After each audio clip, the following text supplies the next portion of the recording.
Welcome to the I Create Daily podcast. I'm Leora Alderson. And I'm Devani Alderson. We are your co-hosts on this journey of creativity and productivity. I Create Daily is for artists in every genre of creating, from musicians to writers, crafters to inventors, bloggers to entrepreneurs. I Create Daily is a movement for creators serious about your art. If you're into creating anything, this podcast is definitely for you. Thank you so much for joining us on this journey. Hello and welcome to the I Create Daily podcast. I'm Devani.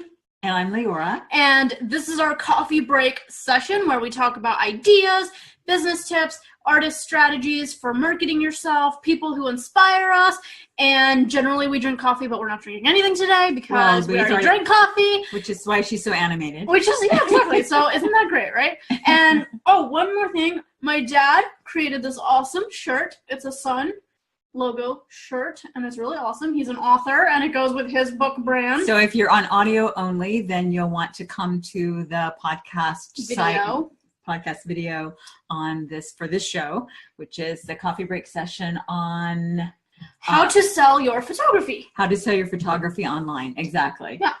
So we should start. Okay, and you need to turn around and show them the back of the shirt says Semper Gratis. Okay.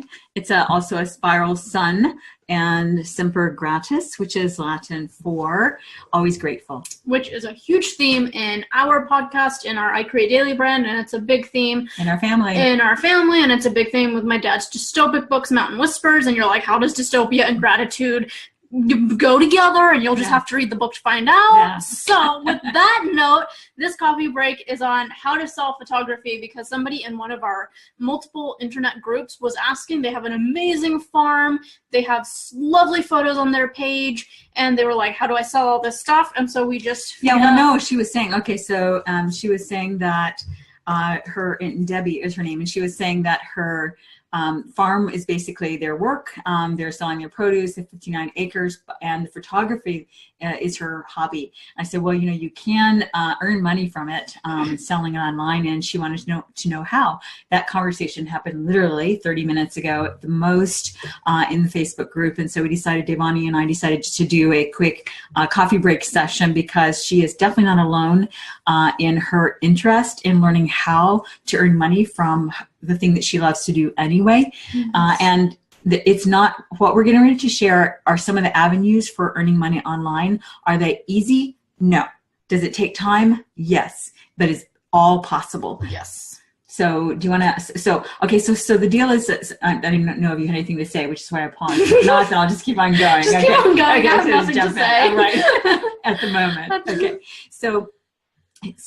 So the thing about for selling your photography online, there are a number of resources, and Devani will mention the websites or sort of the platforms, I should say, that are the most productive for photographers at this point in time, and artists, actually visual artists too, because they have art online as well, and these same platforms. And some of them probably you've heard of them, but the question is, of the ones you've heard, well, go ahead and tell them, what are some of the platforms now that they can sell? Yeah, so there's so many, but some of the top platforms are like Shutterstock and Shutterfly.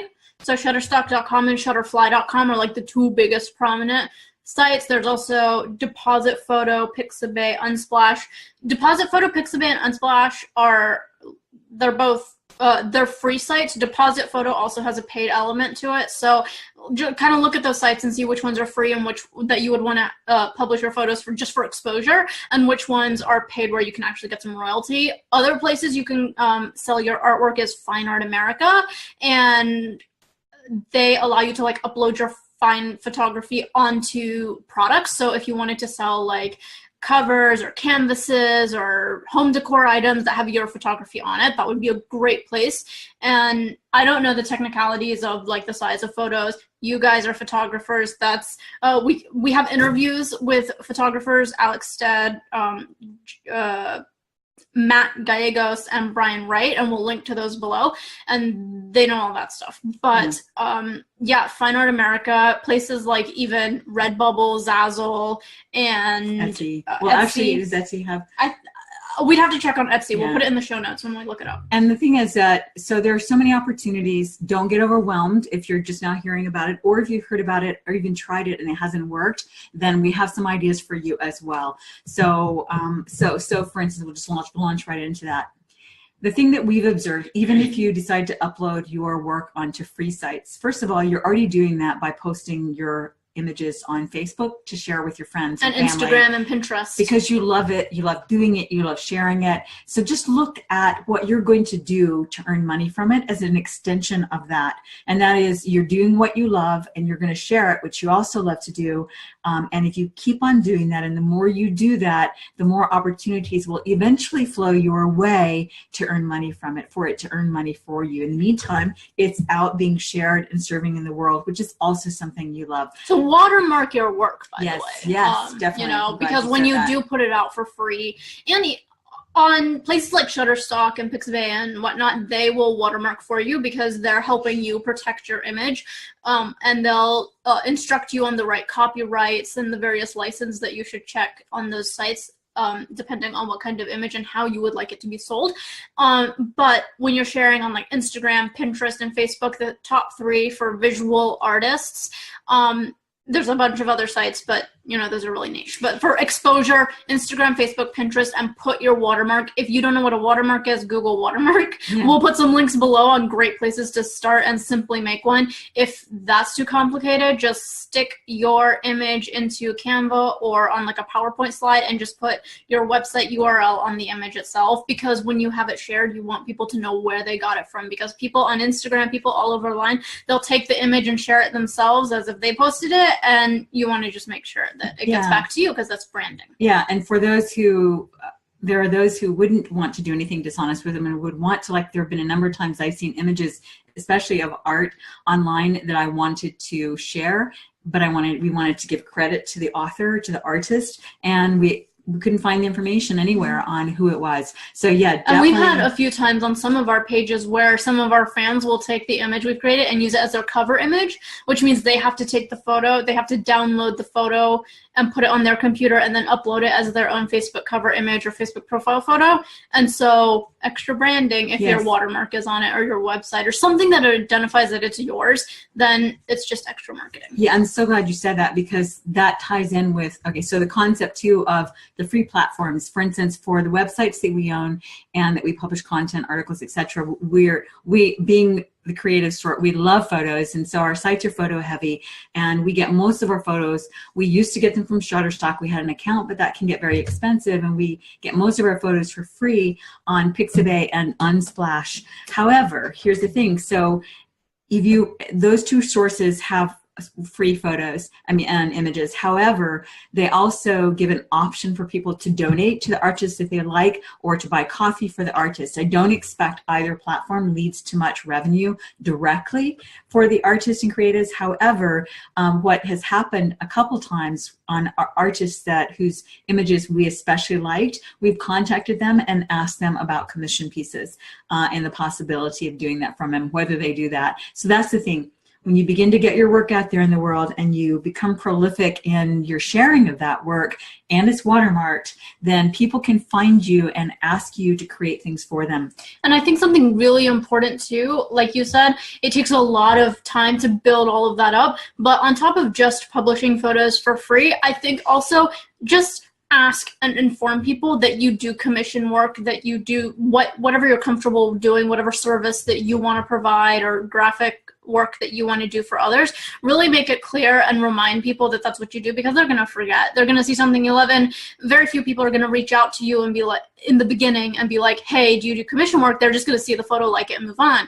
And so if you just remind people that this is what I can provide extra, then they'll remember, oh, I really like this artist. I want them to do a certain piece for me, or I want to see what they have to furnish my office space or my house or whatever. Right, and the more you put out. So here's the other thing you can do. If you're, if you like to write, all the better, because then you can write articles that go along when accompanying your photos. So for instance, this artist who has Debbie, right? Yes. Debbie, who has garden images. Like she has a garden, she has acreage, and so a lot of her photos are naturally flowers, butterfly, nature, that sort of thing. So if she loved to also write, then she could on a website, on her website, write articles about her garden that uses keywords that people are searching, and also she can offer her photos for pay, to offer to sell her photos. So here's an example. That wasn't very clear. So let me see if I can hone in and be more clear. Let's say that, so Debbie's ideal client might be something like a Better Homes and Gardens, or even a Gardens All when we get to the place where we are big enough to be able to do that. Our website, I'm talking about one of our websites, gardensall.com.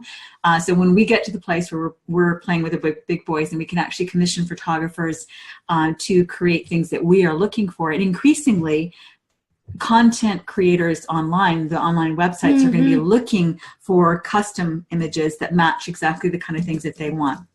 So let's say that somebody mentioned in our group about growing buckwheat. Let's say that Better Homes and Gardens was doing an article on buckwheat, and they want to commission a photographer to take photos of growing buckwheat. And so then that would be an example where if Debbie was writing, then she can write an article about how people commission photos, like, I can do photography for you. This is what I can do for you. I can do gardening photos. And she would be writing all about the kind of gardening photos. And the more that articles she writes, whether it's about beekeeping or growing zinnias or, her orchard or wildflowers, and every article in there would include some of the keywords about custom photography, commission photography, gardening photography. You would be using those terms in your articles. And even if you don't like to write and you don't want to do articles, you could use those as captions and explanations, like for your photos that you post online.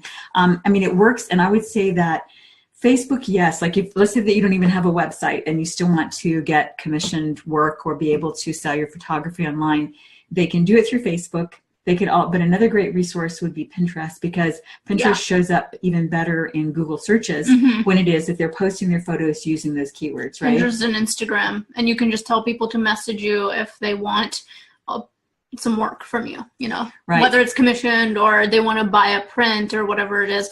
And with the cool thing about Pinterest is if you do not have a website yet, you could have your images linked to like your Shutterstock account. If you're gonna do, Shutterstock is like the biggest image library resource. So I feel like I would recommend a photographer really start building out a profile there, have really clean photos, learn how that platform works, learn how to rank on that platform, and use Pinterest to drive traffic to your Shutterstock account so that people actually download your work, because the more they download it, the more you rank on the platform and all that fun stuff. So. Exactly. So if you post the images like on your Pinterest that are watermarked and then refer them to your Shutterstock page, so you link them in your descriptions and your posts, then they can actually buy, like if they have a Shutterstock account or they get a Shutterstock account, can they buy it directly from Shutterstock? I thought there was like a Shutterstock rate and you get like X number of photos. I didn't know that you could actually buy specific artists work on Shutterstock. They have like a 1 image fee, 5. They have it bundled and priced out. So it's more expensive if somebody just buys your 1 image, but they have bundles. And you know what? If you learn the platform and educate the downloader the best ways to purchase your work through Shutterstock, and then you're providing value not just to yourself but to the Shutterstock platform, to the online community of people who need work and don't want to steal people's work, because let's be honest, that happens. And you're educating people, and when you add that kind of value to people, they're obviously going to want to come to you the most when they can. Yeah, absolutely. And it's like us, like we have some new companies and we've got too many going on at one time. And so we can't be buying photos for all those sites yet, but you can better believe that as soon as we can, that we will look forward to being able to source out commission photos and articles and such. So absolutely. So let's see, what else is there? Well, something you mentioned, let me just clarify further on the Shutterstock idea and educating people. So then if you write an article helping people learn about the Shutterstock system, then again, you're having the chance to potentially rank and have people find your article about Shutterstock, about commission photos, about how to use that platform. So really what it is, like Gary Vaynerchuk, one of the online marketing gurus that we follow, has a book out called Jab, Jab, Jab, Right Hook, and also the Thank You Economy. And the deal there is we're so much into this economy where it really is about giving and putting your work out there and feeling that, the reality, a gardener in summer knows and understands the concept of abundance. It's like if you go into a garden in the summer or into the woods in the summer, and we live in the woods and we see it everywhere, it's just like life is growing everywhere. Yeah. Nature is abundant. And we're kind of in that economy where there is so much going on and so much potential and so much opportunity that if you get into the flow of sharing what you're doing and sharing your work, but doing it smartly by keeping the watermark, by having people find a pathway back to you, then opportunities will come your way in unexpected ways. Yeah. We write a lot about that on the I Create Daily website, that you cannot plan so much of the things that have happened in our businesses, in our lives. There's no way we could have set out ahead of time and planned the way that it unfolded. And yet there were so many ins and outs and circuitous routes to things coming your way. And that's what will happen with you the more you start putting your work out there. You cannot possibly imagine all the people who will want what you have until you start getting out there in the world. And the other part of that is the more you put your work out there, the more feedback and what do you call market research, market data you're getting from the potential audience of what they want, what they love from you, and even which images are the most popular. So let's say that you start putting out, images of butterflies, but you notice that the images of the caterpillars or the chrysalis or the bees or whatever on the flowers gets the most likes and the most traction, then that lets you know what you should take more photos of. Yeah. The biggest takeaway is opportunity chases work. So that's a good one. Work more. Yeah. The thing is too, we actually did, share more. And we did a podcast episode with Owen Hemseth that we'll also link below. And he talks about, the episode is really, really good. And I highly recommend you listening to it because he talks a lot about how to build skills around your expertise and package it in a way that other people will want.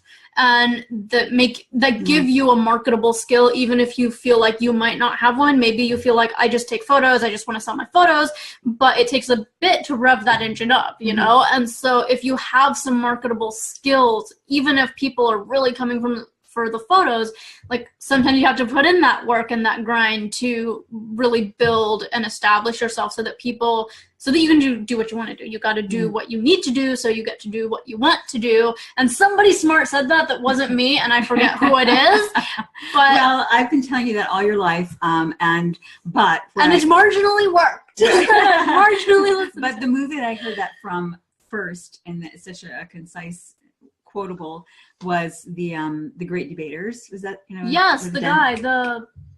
You said his name. You just said it. Denzel. Was it Denzel? It was like Denzel Washington. Denzel Washington was in it, but it was not he. It was his father figure in the movie, and who's also famous. Forrest Whitaker. Thank you. See, she's my backup memory for names, especially when it comes to actors. Of course. Okay. So anyway, we'll see if we can find that actual quote and put it in the show notes. So I think that's it for now. I hope that's helpful. We would love to hear from you, of your photographers, creators, artists out there selling your work online. In fact, if you know of someone we can interview who is already a successful photographer or artist selling on any of the online platforms, from the ones that we mentioned, Unsplash, Pixabay, Shutterstock, what was the Shutterfly, American Fine Art, what was the other one? Fine Art America. Fine Art America. And also and if I said any of those wrong, the right link will be in the show notes. The right link will be in the show notes. And also Zazzle and Redbubble. Yes. And Etsy. If you know people, or you are one who is successfully selling on any of those platforms, please let us know. We would love to interview you for the show, to share what you're finding works to help our audience and to help you get more exposure to your store. So thanks so much for joining us. Goodbye. Bye.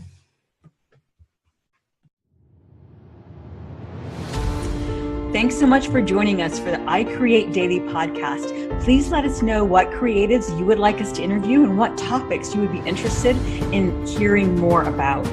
And if you enjoyed this show, please leave a review on iTunes. We value your feedback. We read all the reviews, and it just helps us get the word out on the I Create Daily podcast. Thank you so much. Thanks so much.